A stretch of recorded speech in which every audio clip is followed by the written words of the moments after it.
sometimes you ask yourself, are you successful? Being in a career where I was fortunate enough to make a lot of money to the point where I didn't respect money at all because it was always coming in and I had it and I didn't value it. Now, like investing a lot of it in this company and not making, I mean, I haven't taken a salary since 2019. Hi, thanks for tuning in for Success MN. This is a local Minnesota podcast talking about people who have become successful in their own line of work, whether they've started their own business, had a side hustle, or just been highly successful at their W-2 job. And here we are connecting people. Tune in, see who's on board today. Hi guys, thanks for tuning in. Success MN, local podcast talking about successful people in Minnesota. And today we've got one of the most successful of the successful. Wow. Quite the introduction. Yeah. Josh Neuman. He is a realtor kind of still. Like, so he comes from a real estate career where he's definitely built a name of him for himself. And in 2019, he started Kind Lips, which is a chapstick company. Can we say chapstick? Yeah, you can say whatever you want. Okay, I was like, is this It's your branding? podcast. It's a, well, is it lip gloss? Is it? Lip balm. Lip balm. That's Yeah. the word I'm looking for. It is a lip balm company which donates 20% of its proceeds to anti-bullying campaigns. So it's been a interesting growth to see you go between different industries, and we're definitely going to break it down and talk about all of the good you're doing today also. I'm excited to be here. Yeah, we're really excited to have you. I think you bring a very interesting perspective to someone who has achieved such a high level of success and then said, not for me, and done something like this. Yeah, I don't know if I recommend it for everybody, but for me, it seems to be the journey that I'm on. So let's break it down to like the real estate journey. You got in like right before the crash. Yeah, so I, out of college, went to school to be a teacher and was student teaching and realized I didn't want to be a teacher. So horrible timing to figure that out. And right out of college, and I decided to go into real estate and mortgage and did that. And right out of college, I was like, oh, this is great. I'm making a bunch of money. And then 6 months later, I was making zero money because of the crash. Negative money. Yeah, pretty much. And then, so then walked away from real estate and had some PTSD and did a few other careers, and then couldn't make any money at any of those. So I got back into real estate and went in for more punishment. And everybody loves it. Right. Yeah. And got back in it. And actually the second time around, I fell in love with it. Yeah. And to the point where I was working 7 days a week, and I mean, an unhealthy amount. And but I loved it. So it felt really natural. And I was at such a low point in my life financially and personally that I think working helped me avoid all those problems. Yeah. And, I was doing leasing in downtown Minneapolis. And at that time I had so many leads just from on the leasing side that it gave me the ability to be busy all the time. So you would convert like a rental lead into a buy side? Well, for the first 3 years of getting back into real estate, I would get leasing leads from buying agents. So I only did those. And then if they ever wanted to buy, I would give those back to the buying side. So. Okay. I've actually heard of that referral program. Yep. So they were just funneling the leasing side of the business to me, but they're cultivating their buyer leads. So. Okay. Yeah. I mean, that happens often, and I've never thought of that. Of like, it happens all the time that we get a buyer, they can't get approved. I'm like, well, good luck. Because like, I've never thought about tying hands with a leasing agent. Yeah. And it would be something you'd want to have a good relationship with, because I know even if the lead comes from another agent, I'm still the face and I'm the one that builds a relationship with that client. So if that client either just wants to lease and they're not ready to buy, and or they get their credit in a position where they can buy in the future, they're going to call me. I'm just, the way that system was set up, I wasn't able to work with the buyer. I was only able to work with the leasing side of it. Because it is the same license. Yeah.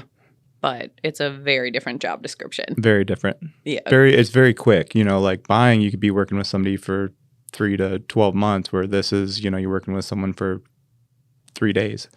So Is the commission structure with leasing, is it similar? Is it like a third of first month's rent? I think it's like 1 month's rent. The whole rent? Yeah, so you get 1 month's rent, and then that gets divided between the listing agent and the buyer, or the agent that's helping him rent. Okay. And then with fees, like it probably ends up being a third. Yeah. Yeah. I've always wondered that.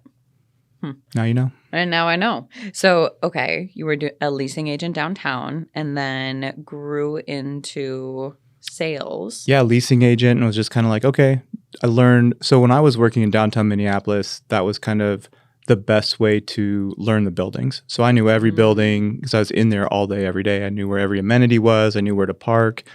Where kind of at that point, downtown and the condo was, if you didn't do it often, it was a scary, intimidating place for agents to go in. They didn't know where lock boxes were, anything in that. And so you kind of looked like an idiot if you were showing your clients around. Mm-hmm. And so I had learned, I'd been in every building and knew everything so well that I was like, okay, I'm ready to graduate, and started working with buyer clients. And the good thing about doing leasing is you meet a lot of people and have that. So switched over to that side, and the you get less checks, but they're a lot bigger when you get them. Budgeting is harder. Yeah. For sure. So that, so I started doing the buying side, and then did that, and then had an opportunity to leave out of the downtown market and switched over to Sotheby's. And so shout out Sotheby's, and really liked it. It was a fascinating leave to go from a company where I felt like we owned the downtown market to going to a brokerage that wasn't focused on downtown, and then instantly seeing like my average deal size go up significantly just from working under a different brand. And it was about $150,000 per transaction increase, like instantly. Yeah. And it wasn't like I knew that was going to happen. And so it was fascinating to see that happen. Why do you think that happened? Like, is brand name that important? I guess so. In my experience, yeah. I mean, you kind of walk into a listing appointment and you have that brand name, and that makes people, even though I wasn't a different agent, that brand name behind me made me the perception of it was. Yeah. So it really did. And I would get a lot of people that would reach out and be like, oh, I know you're at Sotheby's. I don't, I'm only going to spend $300,000. Do you have somebody you can like send me to? And it's like, well, I'll help you with that. It's just kind of that like, and unfortunately, and some of the agents back it up, but unfortunately there is kind of like a hoity-toity, snooty attitude that comes along with being at some of those, higher end brands. But yeah, it's just life. So. Yeah. I mean, branding is everything. Yeah. It is. Like, and it's so hard, like, developing your own brand. Like, oh my, right now it just feels like I'm building it from the ground up. It would be. It's because you probably are. I am. And like, not many people know my last name. So it's, the recognition isn't there. Not yet. So it would be nice just to have that. Well, I'm sure you'll get a ton of listeners after this podcast. Yeah. We're going to tag Sotheby's. Yeah. But no, they're great. So then you were highly successful.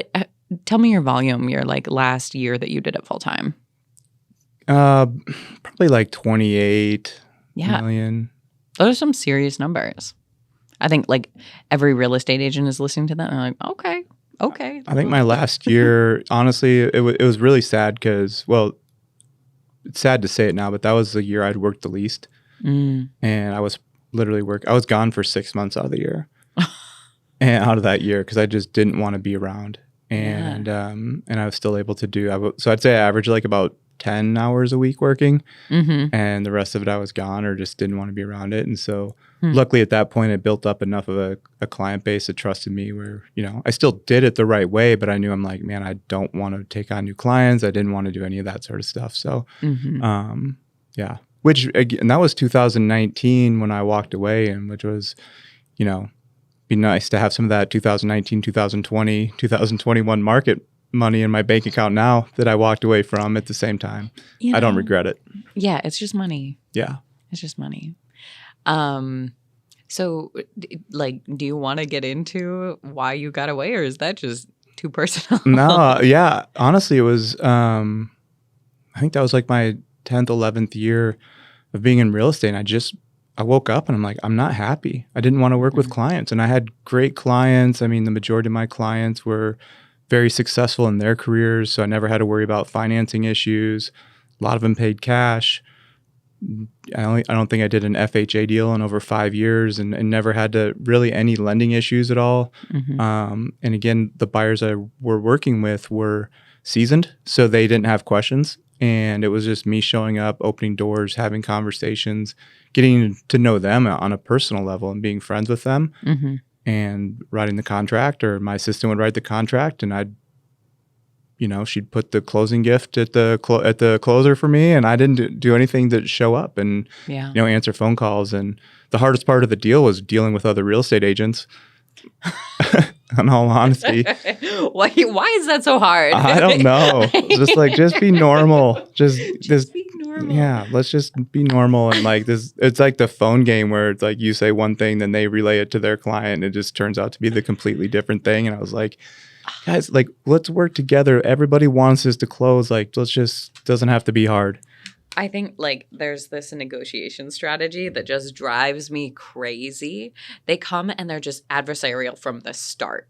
I'm like, how is this helping anybody? Yeah. Like, you're just arguing. It never made sense to me, because I'm like, there's, I guess, a few ways of thinking about it, but you could be like, okay, like I want to get the absolute best deal for my client that I possibly can. Yeah. And that's what I should be doing. And I think there is some truth to that. Also, it's like you can getting the deal done might potentially be getting the best deal for your client, not getting it for $493,000 opposed to $497,000.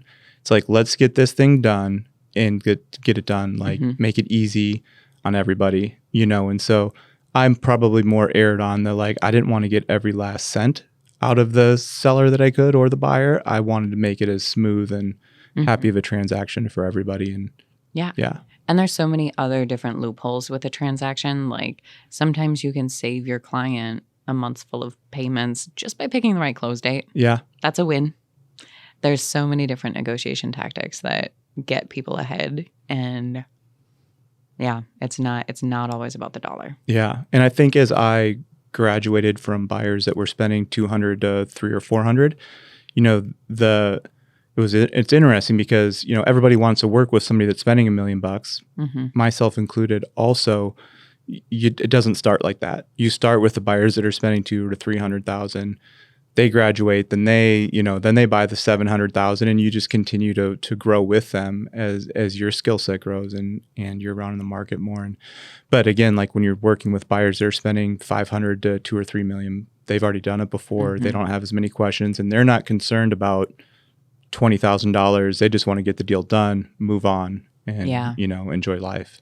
Where if you're spending $200,000, every $500 matters. So, and I think as an agent, I did respect that, and I wanted to, depending on the buyer, I would probably focus more on the negotiation if that was their, what the needs were. Yeah, that's huge. I mean, you put in the same amount of work for every buyer at every price point. No one thinks that no, I want to rewind a little bit. So you talked about how your client pool was a lot of $1 million listings and listings buyers. And for the agent who wants to target that market, is there anything they can do to target that? Or is that just surround yourself with those people, be that person? I think the more authentic you can be in every aspect of life, the more successful you're going to be. And that's what worked for me. And so I would say I never targeted that. It just naturally was kind of the area that I found myself. I grew up in a very low income household, so it wasn't like I grew up with wealthy friends. And, when I moved into this market, and but I had similar interests, and I would just, show up on time. I didn't say anything that I needed, that I didn't know an answer to. And if I didn't know the answer, I wouldn't try and make one up. I just said, I'm not sure. I'll find it out, and I was always 5 minutes early. Always return emails, always return calls, and that's great, and that's because of why I signed up. Because if I'm going to sign up to work with you, I'm going to do what I say. Also, it's detrimental to personal relationships in my life, because if it's Friday at 9:00, my client wants to talk and I'm hanging out with my girlfriend, then sorry, like this is what I signed up to do, And so there is that aspect of being a good agent too. And so I think that work-life balance definitely was something that eluded me for a long time. And I think definitely probably led to me becoming burnt out in the business and me not doing it anymore. Yeah. I mean, becoming burnt out is a very real thing. Like, I for sure suffered from it too. Like at the end of the market, like this summer when the market slowed, I was like, oh thank God.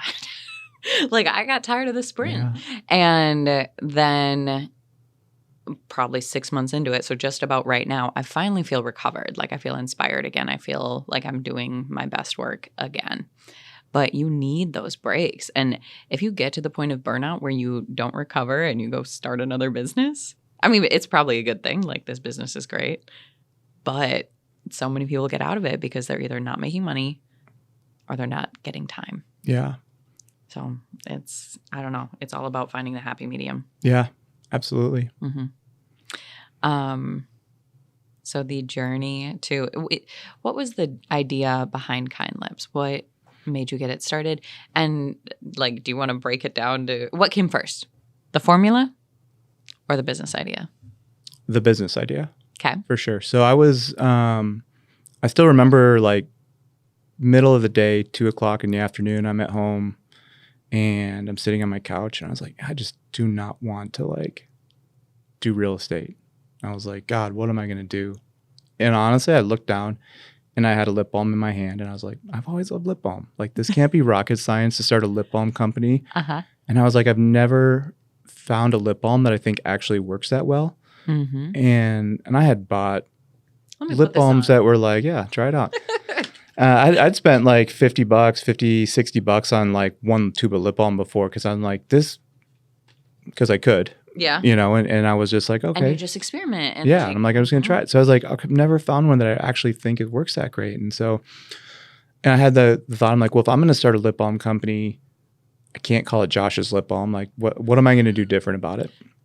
And I had remembered about a week prior to that thought, I had gone down a YouTube rabbit hole of this Japanese scientist, Dr. Emoto. And Dr. Emoto did this experiment. He took these 3 glass jars and put them on a table. And he put tape on each of the 3 jars. And one he wrote love on it, one he wrote hate, and the third one he didn't write anything on it. And he put a scoop of rice in each jar and a scoop of water and covered them up. So for 30 days, he'd walk up to each jar and be like, I love you, I hate you. The third one he wouldn't say anything to. And at the end, and he time-lapsed the whole thing. And so at the end of the 30 days, a jar of rice that he said, I love you to, it stayed like white and looked healthy. The one he said, I hate you to, it was kind of moldy and brownish. And the one he avoided was the worst. And I was like, fascinating. And so then I looked into more of that. He did a water study where he would like pray over water, speak kind words to water, and look at it under a microscope, and it would look like a snowflake. Symmetrical, beautiful. Or he would say negative things to water and it would look blobbish and distorted. And I was just like fascinating. So when then I remembered that I had seen that. Yeah. And I was like, okay, like and I was going, not knowing what I wanted to do and not being fulfilled in that season of life with real estate. I was doing a lot of self-development and doing a lot of different events across the country with that. And I was like, okay, like I'm going to call this Blessed Lips. It's going to be prayed over blessed. I'm going to market it towards like a Christian faith-based community. I'm like, nobody markets towards like half the country identifies as Christian, whatever that means. And then it was like, I'm going to market towards that. So it's going to be Blessed Lips. And honestly, it was about 15 minutes later, my mom called me and she's talking about some family stuff. And at the end of the conversation, I was like, hey, like, I think I'm going to start a lip balm company. And she literally goes, she's like, oh, you're going to be great at whatever you're going to do. I got to go. And she hung up and I was like, yeah, whatever. Kid. Yeah, I was super butthurt. And I'm like, how can you like not like feed my ego? Like, this is a great idea. I'm starting a lip balm company. What's wrong with you? And I think parents do that on purpose to check you. Yeah, I don't know. Like, you better think this through before you bring it to me. Well, the next morning, so I go to, finish the day off. And the next morning it's 6 a.m. and I hear my phone ringing. And I was like, no way. I had one client that had ever tried calling me, before 6 a.m. So I didn't think it was a real estate client. I'm like, why is my phone ringing? And I grabbed it and it was my mom calling. It was exactly 6 a.m. I'm like, are you okay? And she's like, yeah. She's like, I've been up since 3 a.m. I've been waiting to call you. Wow. And she said, I had the most vivid dream I've ever had in my entire life. And my mom's a dreamer. So I'm like, oh man, like I'm going to die. Like what's wrong? And she's like, so I have a sister that's a couple years older than me. And she's like, you and Aubrey got in this massive fight. And you're like 5 or 6 years old in the dream. And you said some really mean things to Aubrey. And she's like, for your punishment, I made you write sentences. And so when I was a little kid, I used to have to write sentences if I said something mean. And so she's like, in the dream, you were the only desk in this old school building. And she said, you had to write the law of kindness is on my lips. And she's like, you had to write it 50 times. And she said she was standing behind me, making sure I wrote it out in the dream. And so every time I wrote out the law of kindness is on my lips, she said the word kind and lips came off the page towards her. Huh. And so it's 6:05 in the morning at this point. And she goes, I think if you're going to start a lip balm company, you're supposed to call it Kind Lips. And I got the chills and I was like, you're right. And like, obviously lip balm goes on your lips and then your lips pass back through. It's so simple and easy. Like it's just a reminder to speak kind words.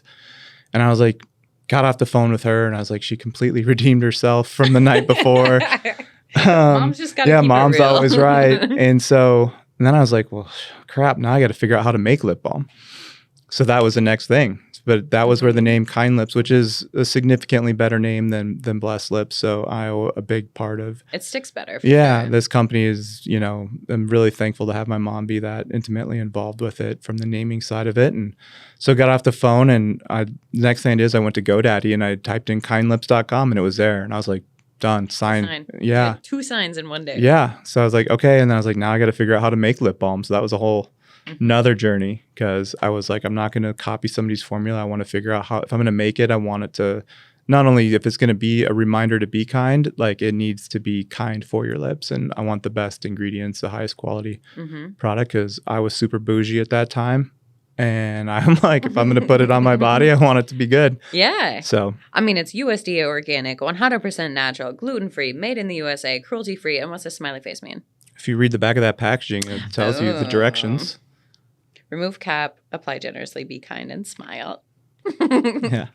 That's great. I actually used to be a Proverbs. And the Proverbs, it was Proverbs 16:24 was in that circle. And what that proverb says is that kind words are like honey. They're sweet for the soul and healthy to the body.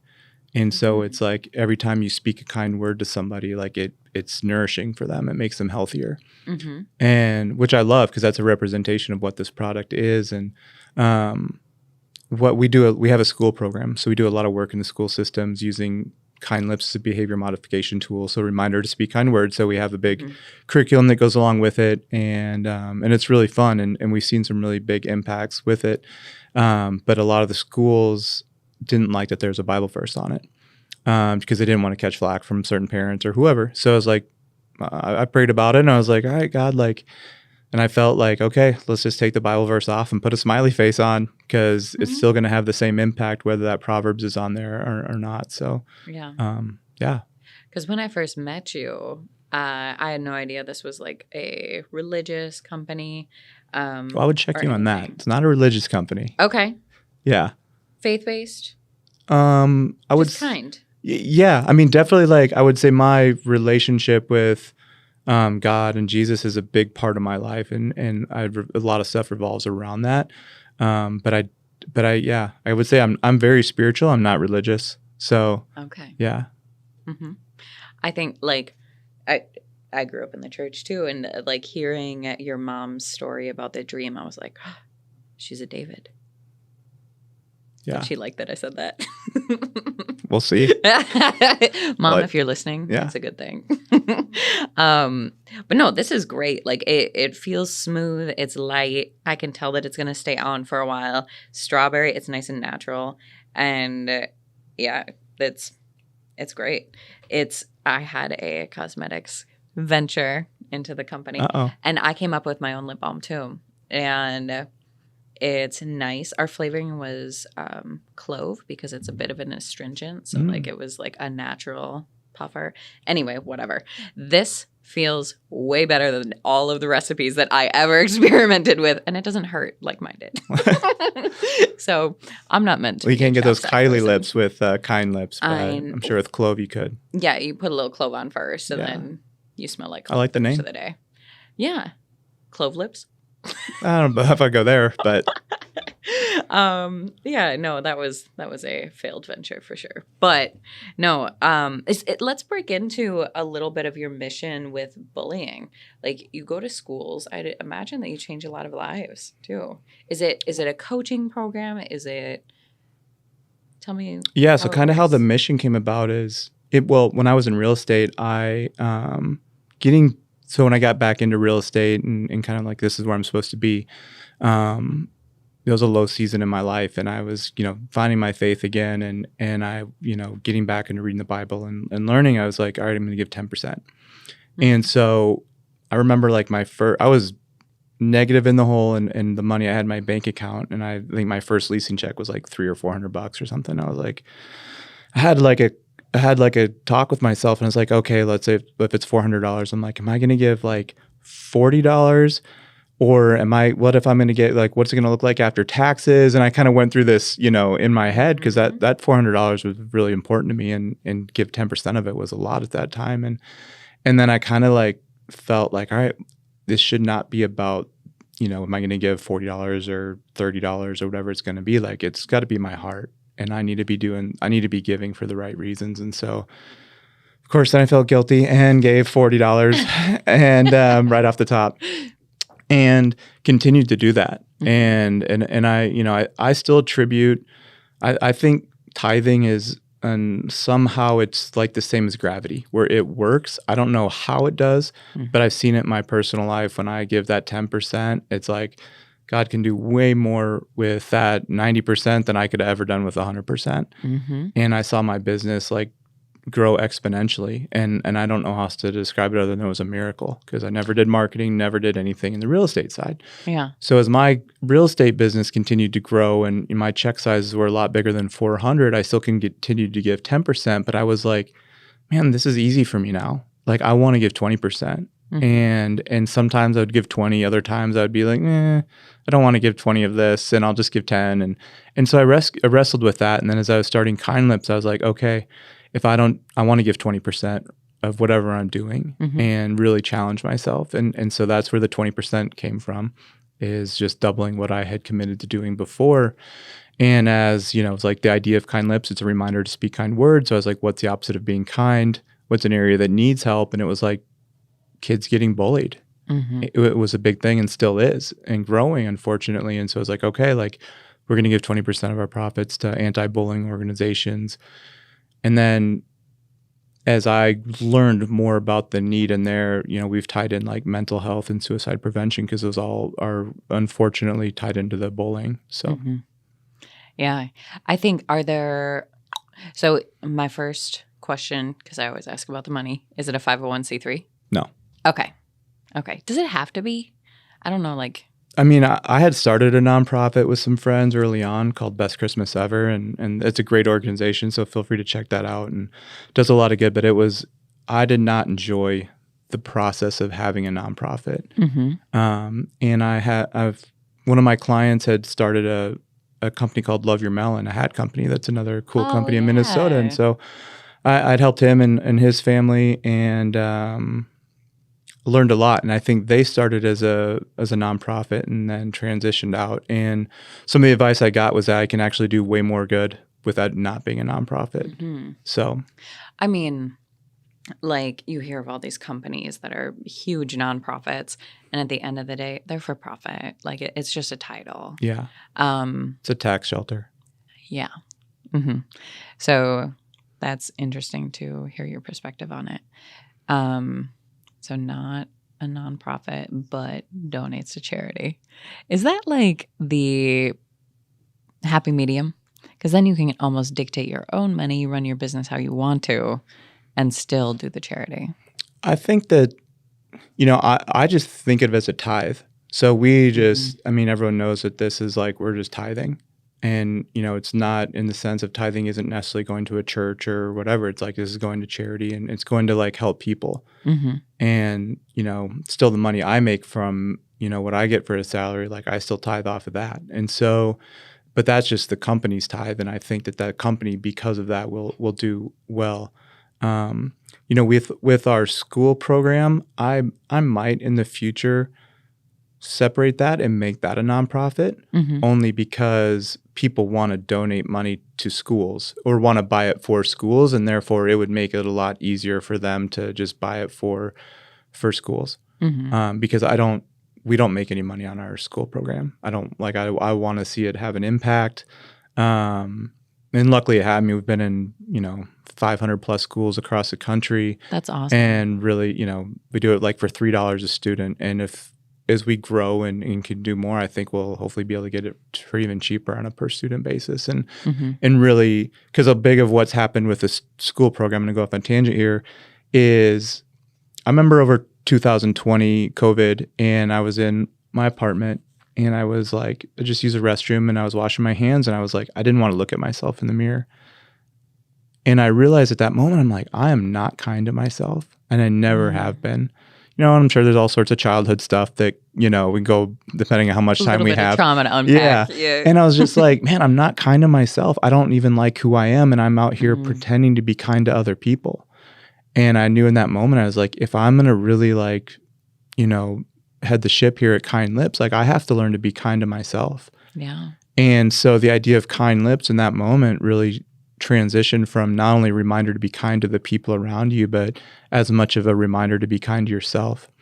And our school program really started to take off around that time with that message. And so a lot of what we do is teaching students, younger kids, to be kind to themselves, which creates like a stronger self-worth, a better identity. And so when they're getting made fun of or bullied or whatever else, they don't have to listen to that because they don't believe it, because they know who they are. They have a stronger identity. And so I'm really passionate about the school program, which is just so funny how life comes, back to like my degree in education, and I didn't want to be in the school systems.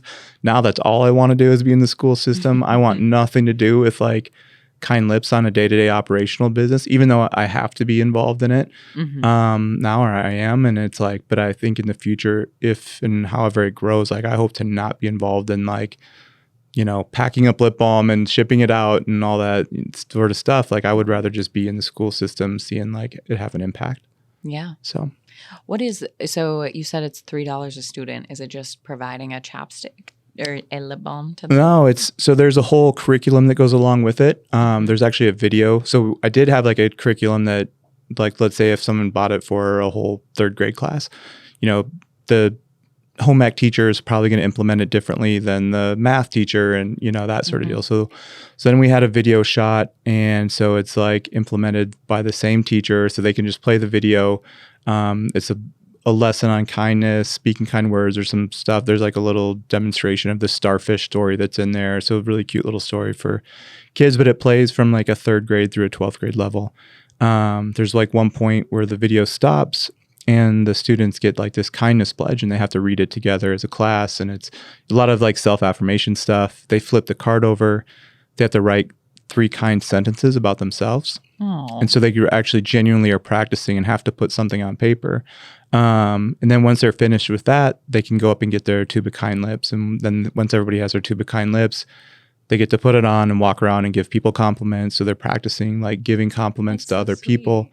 The video finishes. And so there's other activities that we have. So, the program could be 25 minutes, depending on if it's implemented in a homeroom, or it could be up to an hour plus long activity. So it's really versatile. But my favorite part of it is at the end, there's a letter that the school sends home to the parents. And it's like, your student got this tube of Kind Lips. It's a reflection of what our school's values are.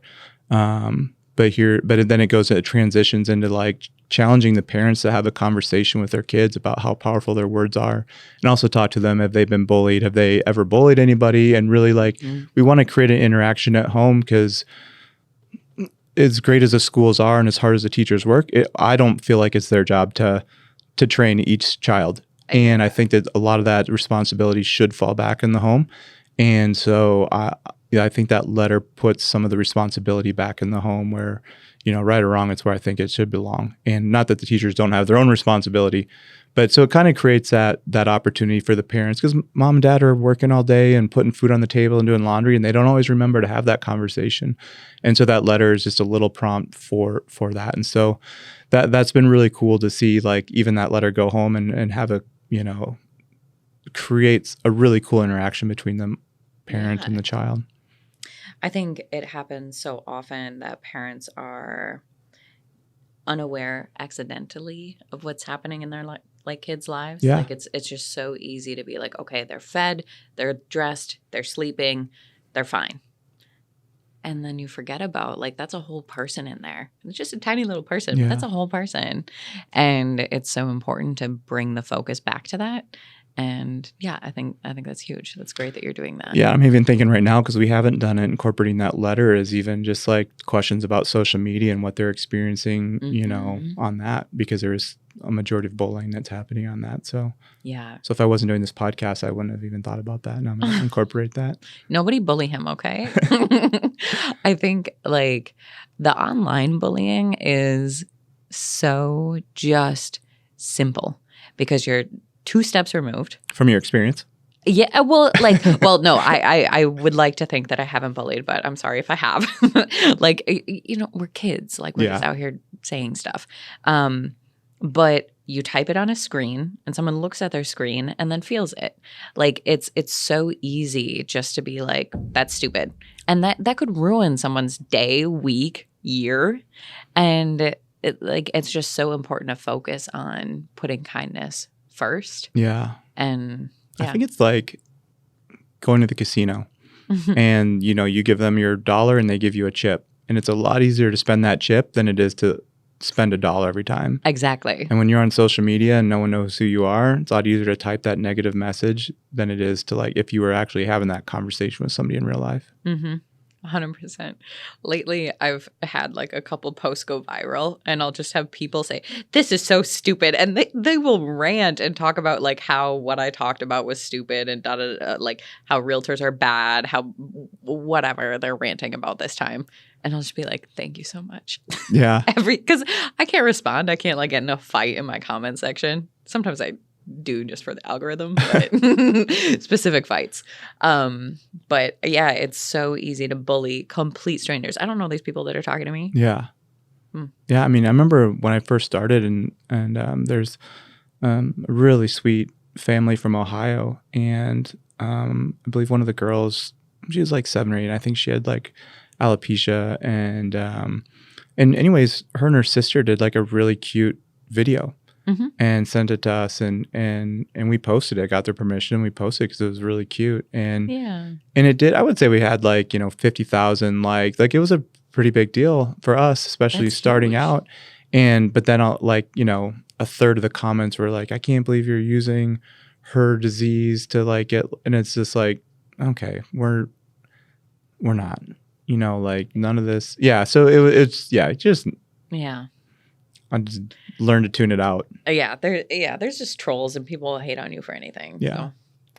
So. But if you do this right, that'll be a thing of the past. If you guys get huge and this is like a common lesson, bringing awareness to kindness, I mean, this could really do some difference. Yeah. Well, I hope so. I mean, I think as I evolve as a human being, and I'm obviously like so intimately involved in Kind Lips, and it seems like it's transitioning from more of just like a product company to more of like a cultural transformation company.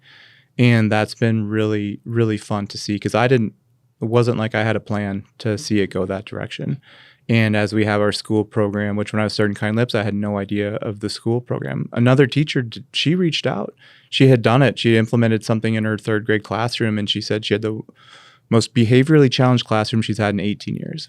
Wow. And she bought like these tubes and did a lesson on kindness. And she said all the 3rd graders kept them in their desk and they would give each other compliments and they'd put on. She's like, it was really cute. And she's like, the one thing that happened at the end of it though, or after doing the program, she said if Johnny was acting up, the kids wouldn't get mad at him or tell him he's acting up. They'd tell me he should put his Kind Lips on. And she said, Johnny learned to self-reflect.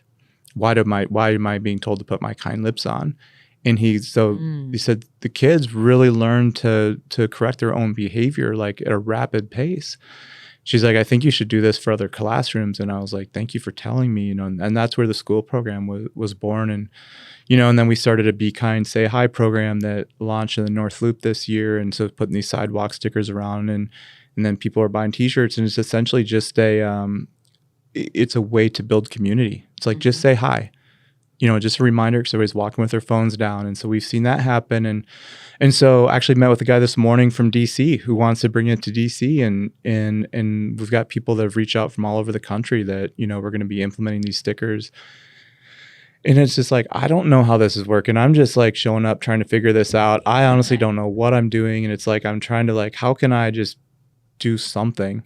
And even the school program is where I had another guy I met with 2 weeks ago that wants to bring it to his business. And these are adults, and he's like, they bully each other. And it's like, so many adults they haven't ever grown up from middle school or high school, and so people in the, if you're in the larger Fortune 500 companies, people are getting bullied and made fun of, and there's still cliques.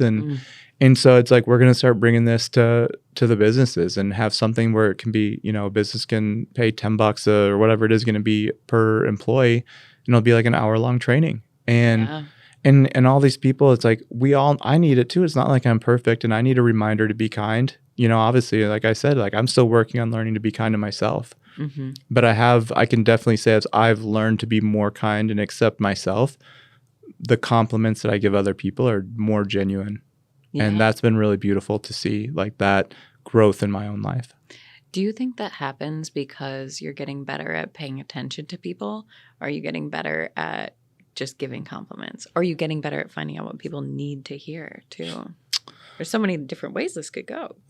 I think what first comes to mind is when I first was starting Kind Lips, and I had a favorite restaurant that I'd eat at when I was in real estate. I would probably about 10 meals a week. What restaurant? Brasa in Northeast. Oh, so yeah. Okay. Shout out Brasa. I like gift cards. And I would go there all the time, and I love that place. But I remember I got some food to go, and I walked in, and I had like a white tube that I had made the formula at home, so it didn't have any labeling or anything on it yet. But I knew it was Kind Lips, even though no one else did.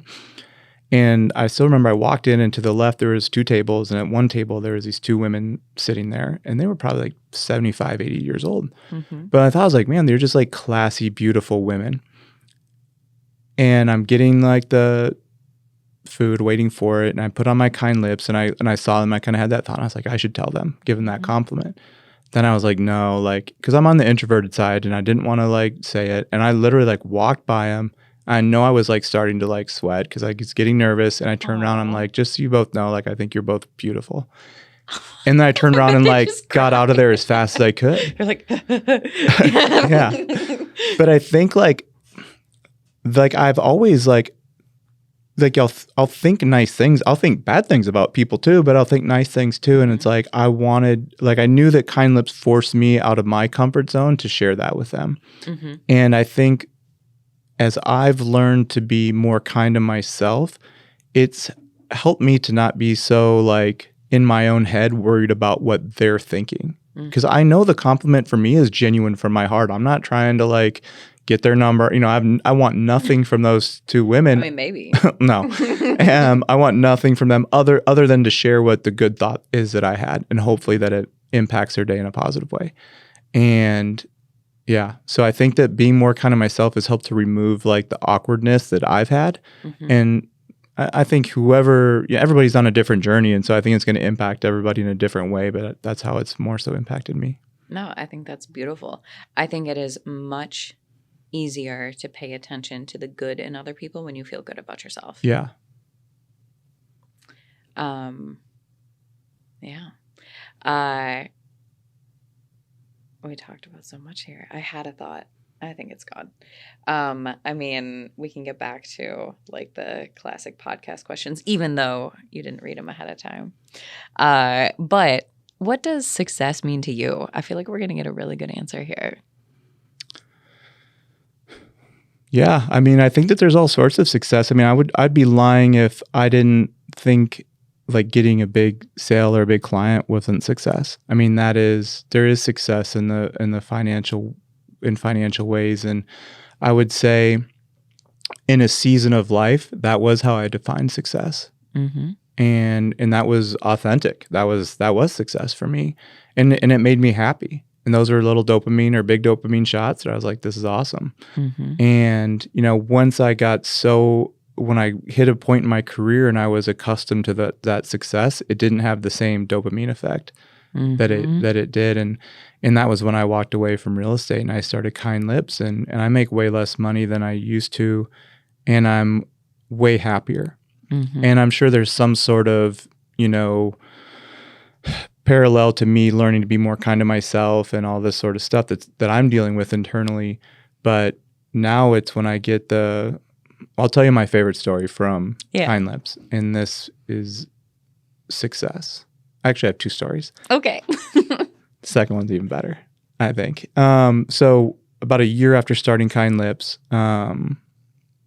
a lady had emailed us and asked if, I could have a call with her. And I'm like, crap, like Lips probably broke out, or like, what's going on? Why are they emailing me? I don't know if I had insurance yet for Kind Lips. And so we set up a call, and she's from Michigan, and she's like, hey, I love your product. And, I was like, okay, good start. And she starts telling me, she's like, I've been married for 33 years. And she said, the last 31 years of my life have been miserable. Wow. And she said, my husband's a truck driver. He's physically and emotionally abusive. Mm-hmm. And so this ended up being about a 45-minute conversation. She goes into detail about some of that stuff. And so, but to shorten it up, she goes into she's like, because every time we ship out like a tube or a box of Kind Lips, there's a little card in there that says the intention. And she's like, I found your product on Facebook. And she's like, I know my husband uses lip balm in his semi when he's on the road. And she said, I put a tube of Kind Lips in his truck, and I put the little card in there, and it just says each tube's a reminder to speak kind words, and that we donate to anti-bullying. And so she said that nothing changed for the first 3 weeks. He'd still come home and they'd still have their fights and deal with that sort of stuff. And she said the fourth week, he didn't text her anything mean, and they didn't argue at home. She's like, it was one of the most peaceful weeks that I'd ever had. Wow. And she said the fifth week of him having that in his truck, and they had never talked about it. It wasn't like he said, oh, thanks for the Kind Lips. The fifth week, he texted her a compliment. And she's like, we've been married for 33 years, and I don't think I've got a compliment for at least 31. She's crying, telling me this, and I'm crying. And she's like, I'm like crying. She said it's been over, it's been like 6 or 7 weeks now. And she's like, our marriage is better now than I can remember it being in the last 31 years of us being married. She's like, I honestly think it's because of Kind Lips. And of course I get off the phone and I want to be like, how is that possible? Like, I want it to be possible. And I was thinking, I'm like, man, but that tube of lip balm just sat in his semi, didn't judge him. It just was there. And every time he wanted to put it on his lips, it like showed up and did its job. Mm-hmm. But he knew the intention of it. Like, it was a reminder to be kind. And finally, like, it broke him down. And I was like, if this can work on a 55, 60-year-old male, like, full speed ahead, this could be the biggest lip balm company in the world. Because, like, what's stopping it? Like, if it's going to work and it can change that behavior, like, of course it can change the behavior of a little kid or, whatever. And I was like, this can work for everybody. To break the cycle of abuse. Do you know how many from a lip balm people try to do that? And it's not magic lip balm. It's just that the idea of what it stands for. And he knew that he had the opportunity to give a compliment, and that thing just sat there and reminded him and like not in a judgmental way. And if he doesn't, the thing's still going to be there to put on his lips. So it was a really so that was my favorite story. That's incredible. From Kind Lips. And I was just like, that to me is like happiness. Yeah. And the second story I promised is, I think, equally, if not more, happiness. And back to the nonprofit that I'd started with some buddies called Best Christmas Ever. And it was like the second year of Best Christmas Ever. And basically what happens is we gather up money and we find families that by no fault of their own are kind of falling on a hard time. And so we did our second year, we did 3 families. In this family, it was a mom and 5 kids, and they were in Bloomington. And a Mexican family that had just recently moved from Mexico. Dad had died. They were in a house. The house burnt down. Are you serious? So it was a mom and 5 kids in like a 1-bedroom apartment in Bloomington, not in a great area. And so a teacher had had nominated them. And so we got like about like $7,000-8,000 worth of presents. And so we show up to this like little apartment and we're like, I think we had about 10 people just bringing in, we had like 3 or 4 carloads of presents. And the kids are lined up and, no one speaks English there. And so it's kind of awkward. Also, it's like beautiful at the same time. And this one kid in the middle, and he was probably like 7 or 8 years old. Like he was like in the middle of all the other kids and like so excited. And he's jumping up and down. And all of a sudden you see his gray sweatpants turn black because he peed his sweatpants.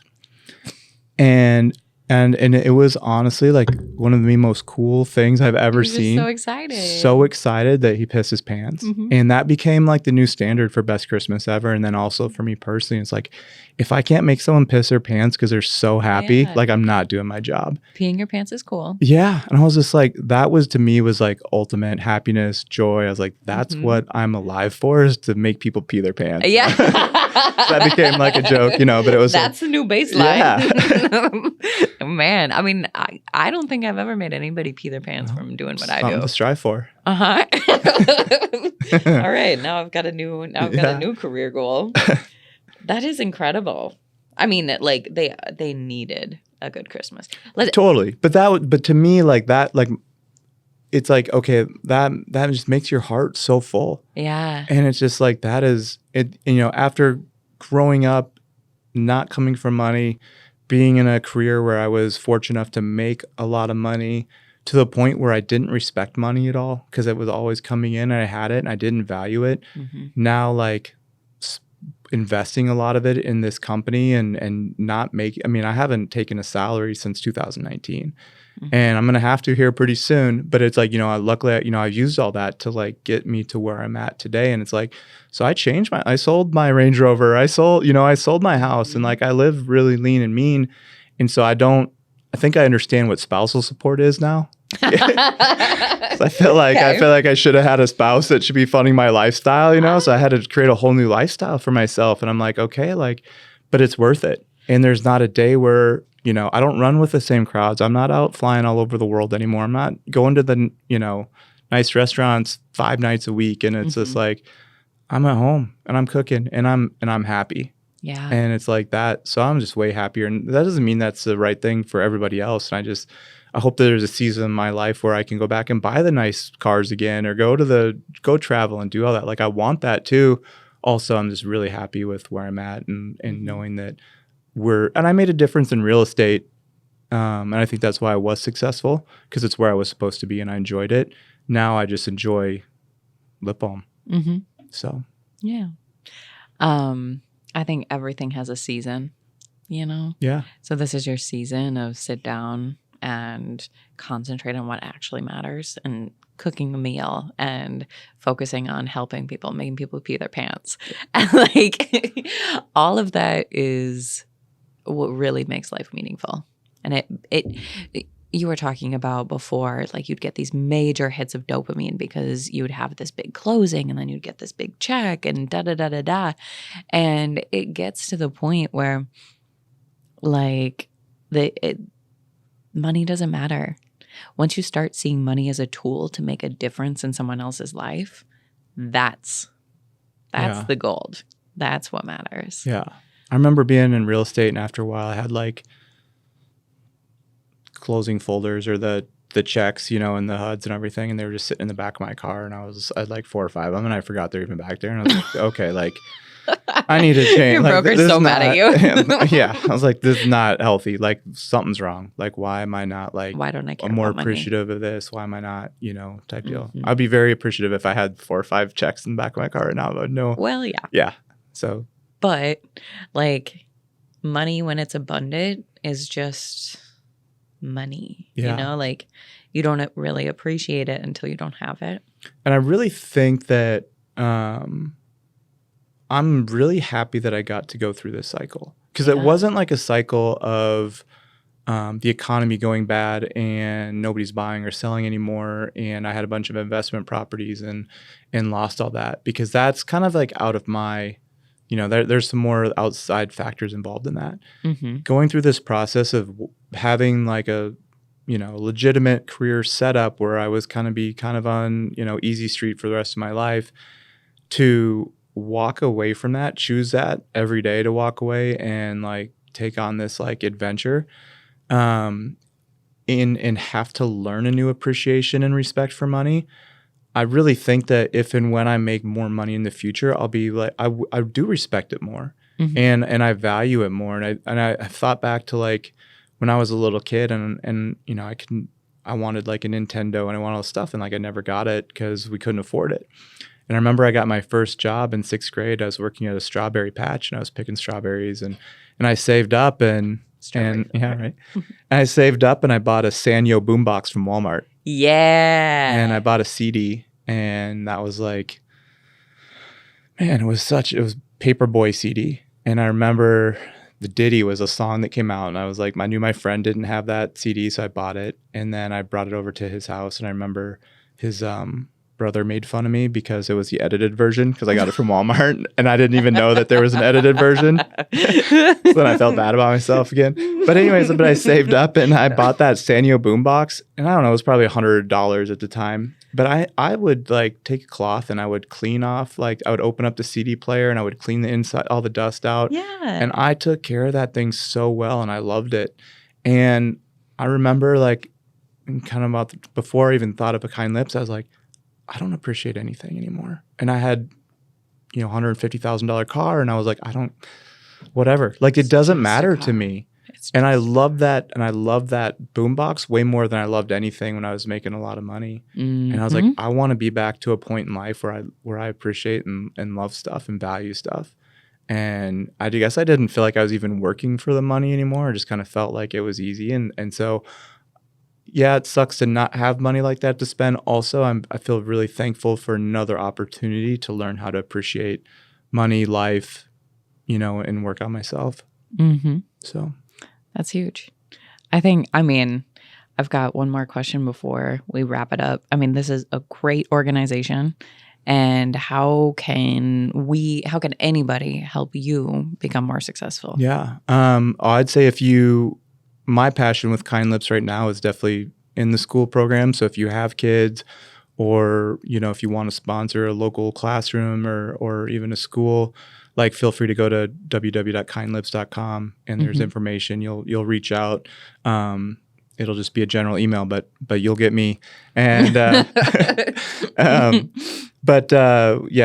I would say that's the best way. Otherwise, if you want to buy lip balm and if nothing, just be kind and say hi to somebody and practice being kind to yourself. And even if you don't use lip balm, just be a good person. And it's like, we get one crack at this life. Let's just, there's enough bad stuff happening. And it's like, who cares if somebody's a Democrat or Republican or whatever? Like, let's just be good. We're all good people. Yeah. We all want the same stuff. We all want to like be safe and, have food on the table. And, it's like, let's just treat each other like with respect and kindness. So golden rule. The golden rule. Everybody, the advocate for the golden rule. He's lived a very full life, and he's just getting started with this Kind Lips journey. Thank you so much for being on. Thank you for having me. Yeah. Success!